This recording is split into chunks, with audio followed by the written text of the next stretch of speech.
Millions of people around the world have enjoyed the fruit-flavored drink Fanta, which is made and distributed by the Coca-Cola Company in almost 200 countries around the world. But few people realize the interesting and controversial history behind the brand. Coca-Cola was Adolf Hitler's favorite beverage, as he did not drink alcohol, and in fact was the preferred beverage at all high-profile Nazi Party events, served alongside beers and wines. People in Germany and Austria almost became addicted to the drink, which sold millions of cases every year, and it was a favorite of the German military, succeeded only by beer. But when necessity saw the invention of Fanta, Hitler gave his personal endorsement, and it became the most successful non-alcoholic beverage in Europe. So let's look at the story of Fanta. What is Fanta? Why was it created? Why was it so popular? What were the controversies surrounding its production? Hello, I'm Colin Heaton, former history professor, Army and Marine Corps veteran, and welcome to this episode of Forgotten History.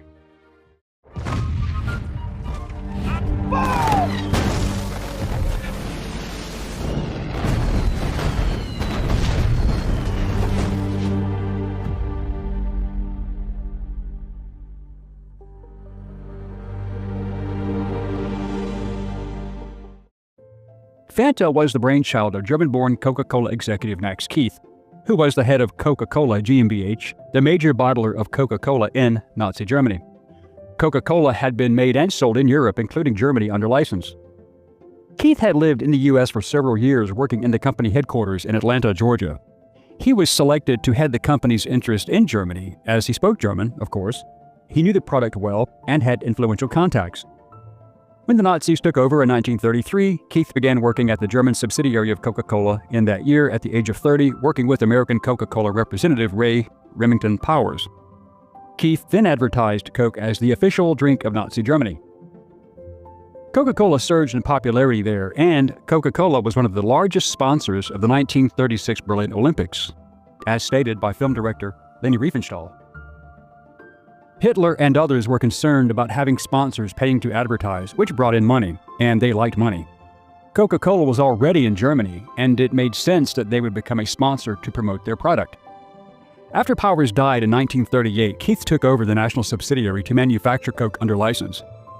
After Germany invaded Poland on September 1, 1939, Coca-Cola would not ship their product to Germany, but they did ship the ingredients to make it there. And Coca-Cola was still shipped to the Western European nations, where Coca-Cola was still the most popular drink.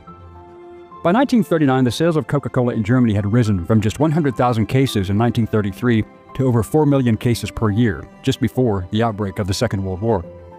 After the outbreak of the war, when getting the ingredients was impossible, Keith collaborated with the German bureaucracy.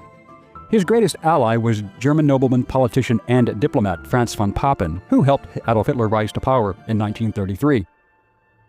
Papen was also the Chancellor of Germany in 1932 before Hitler, and the Vice-Chancellor in 1933 to 1934, and later he was Ambassador to Austria and Turkey.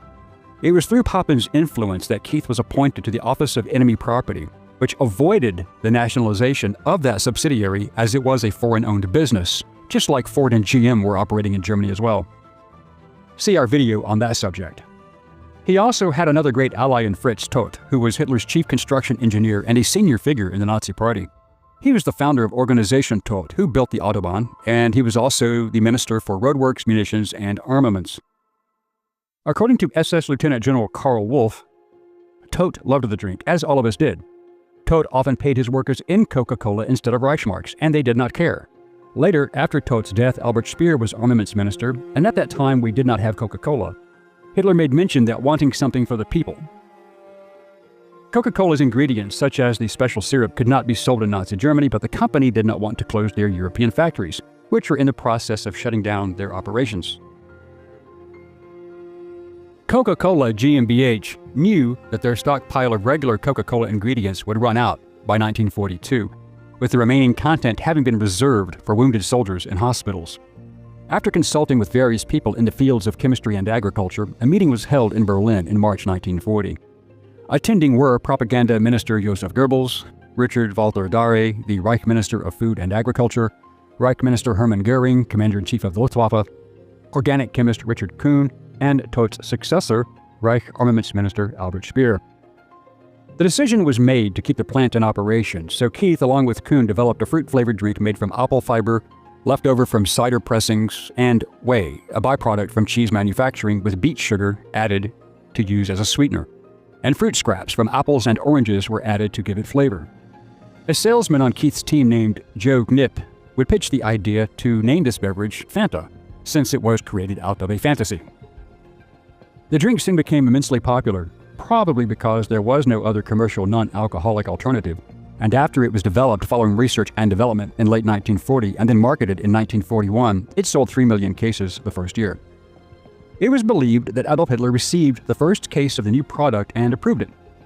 With his support, production levels increased. But there was a dark side. Many times, it was used as a cooking ingredient to add sweetness and flavor to soups and stews, as sugar was severely mentioned. But other countries, especially those later under German occupation, had enjoyed Coca-Cola, and Holland had a production facility that was going to close down. The Dutch Coca-Cola Company plant in Amsterdam, NV Nederlandse Coca-Cola Maatschappij, also faced the same problems as the Coca-Cola facility in Berlin. Keith offered the Dutch company the use of the Fanta brand and recipe to save the company there. They quickly accepted Keith's offer and began making their own version of Fanta. But the Dutch version of Fanta was somewhat different than Germany's version. In the Dutch version, they would use elderberries to sweeten the drink rather than beet juice, and it was quite popular. Albert Speer was in charge of wartime production after the death of Todt starting in March 1942, but his focus was upon aircraft, tanks, U-boats, artillery, bombs, and ammunition.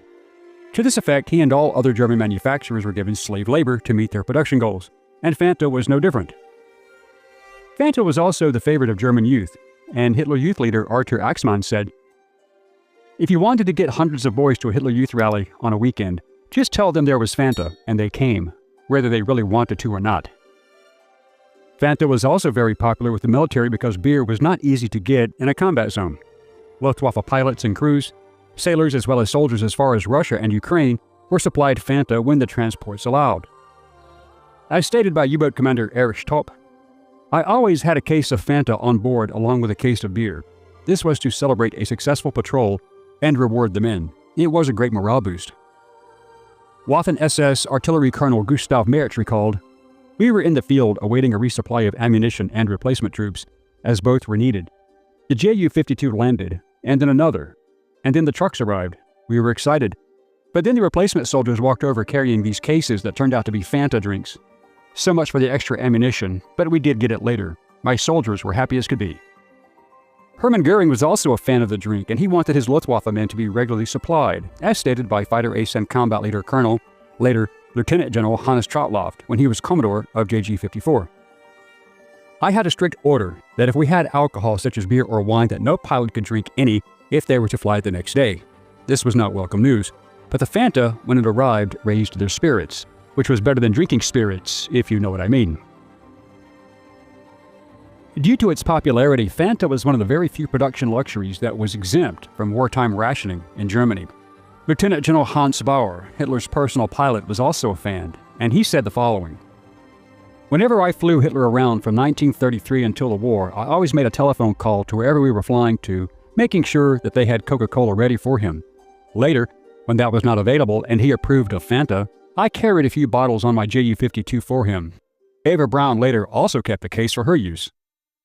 In 1945, at the last stages of the war, Keith was ordered by a German general to rename the subsidiary, but he refused, and that general was killed in an air raid before any action was taken against Keith. By 1945, Germany had lost the war, and all through this time, Max Keith was still making Fanta. When the Americans entered Berlin, they found Keith in a nearly bombed-out Coca-Cola factory still making Fanta. The building had no roof. Unfortunately, the end of World War II meant the end of the production of the original Fanta. It should be noted that Keith, while having no choice but to use slave labor, did not lose any of his workers due to maltreatment, and they were actually fed a good diet and taken care of because they were deemed essential to the war effort. When interrogated by U.S. authorities, Keith said that he could have shut down the Coca-Cola plant and came home, meaning returning to America, but persevered and saved the company's German operations. He was held on suspicion of war profiteering and using slave labor, but he was cleared by his own slave laborers who gave statements that he had in fact protected them. Even though Max Keith worked with Nazis during World War II, he did not have any repercussions for his actions. The heads of Coca-Cola in the U.S. actually applauded Keith's allegiance to Coca-Cola during this time. Fanta's connection to the Holocaust, like every other business in Nazi Germany, continued long after the war, prompting Coca-Cola to release a statement in 2015 denying its association with Hitler and the Nazis, claiming that the company was not in charge of operations in Germany and therefore had no participation in the utilization of slave labor. After the war, the Coca-Cola Company regained control of the plant, the formula, and the trademarks to the new Fanta product, as well as the plant profits made during the war. Fanta production was discontinued in 1949 in Germany, but Fanta would live on. In fact, in 1955, the Italians started a factory in Naples and came up with a recipe made with local citrus based on oranges that we might recognize today, creating the familiar orange color of Fanta. Then, the new Italian Fanta gained great popularity rapidly within post-war Europe, so much so that Coca-Cola began expanding the drink's availability to different markets. It became especially popular in tropical markets that enjoyed fruit-flavored drinks like South America and Africa. This would lead to the drink gaining international popularity and numerous types of flavors being created. In 2001, Fanta's popularity in the US had declined due to stiff competition, and Coca-Cola executives wanted to give the drink a brand new advertising campaign, and they waited 10 years before reintroducing Fanta to the public. This was in response to Pepsi, who had begun releasing new products of their own. High fructose corn syrup is used as a sweetener in the Fanta sold in the United States, but many other countries use sugar to sweeten the drink. Internationally, you can find it in unique flavors such as dragon fruit, colita in Costa Rica, and one in Japan that tastes like salty watermelon. Fanta's legacy is due to wartime conditions and necessity, ingenuity, and one man's desire to keep his company going against all odds. In fact, today there is a street in Essen, Germany, the site of Coca-Cola Germany's former headquarters, which is named after Max Keith. The largest distributor of Coca-Cola in Europe was former world heavyweight boxing champion Max Schmeling, based in Hamburg. He was instrumental in having the new formula of Fanta brought back to the global market. As he said, "I loved Coca-Cola when we could get it before the war, and then when Fanta came out, it was a good substitute. But the Italian version was much better, and I told the people in Atlanta that we should start making it for wider distribution.